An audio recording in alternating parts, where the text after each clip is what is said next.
Welcome back to Noir Alley. I'm your host, Eddie Muller.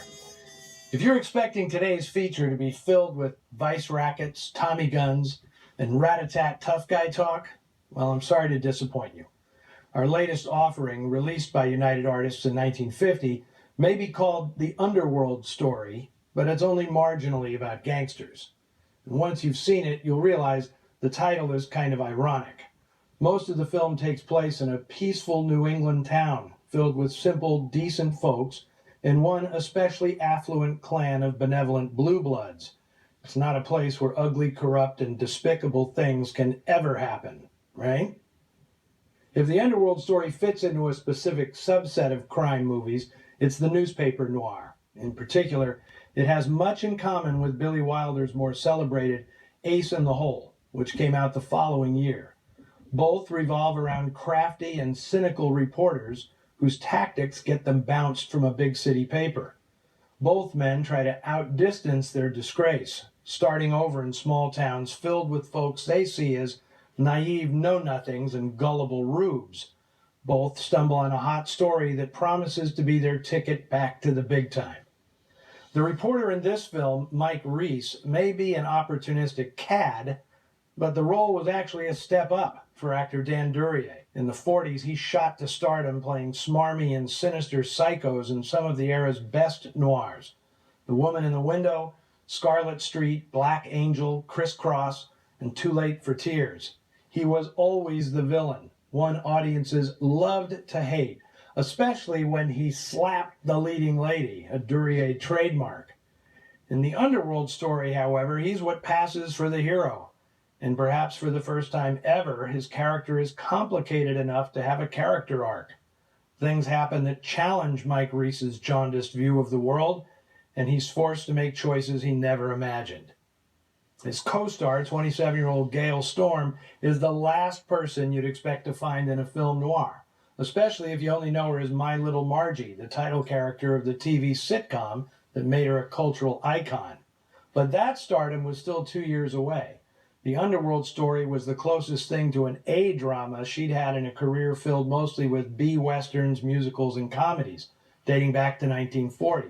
And she was spunky and appealing in all of them. In other words, a perfect foil for jaded, laconic Dan Duryea. He who attacks me attacks my $5,000. And that goes for a she too. One thing more. There's no one in this town named Lufus, Mufus, or Goofus.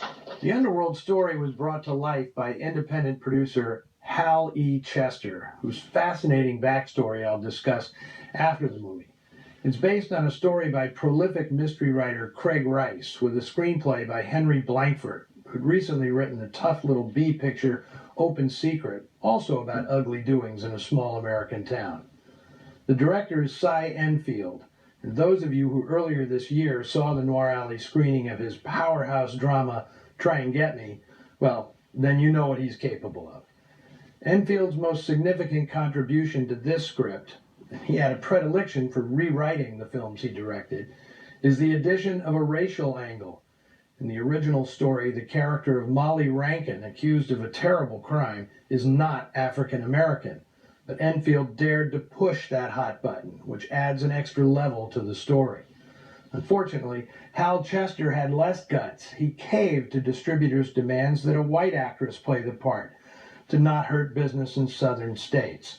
Now, no offense to Mary Anderson, but her casting in blackface is an inexcusable blunder in a film I otherwise consider a minor masterpiece. Adding to the film's impact is the work of cinematographer Stanley Cortez. Although he'd learned from masters like Lee Garms and Hal Moore, he'd never shot a prestige picture until Orson Welles hired him for The Magnificent Ambersons. Cortez's painstaking process resulted in spectacular imagery, but it cost so much time and money the film fell far behind schedule. And the studio, almost out of spite, chopped Ambersons to a fraction of its intended length. And Cortez was stuck with a reputation as a persnickety perfectionist. Years later, he'd be fired from Chinatown after only a few days because he couldn't keep pace with the shooting schedule.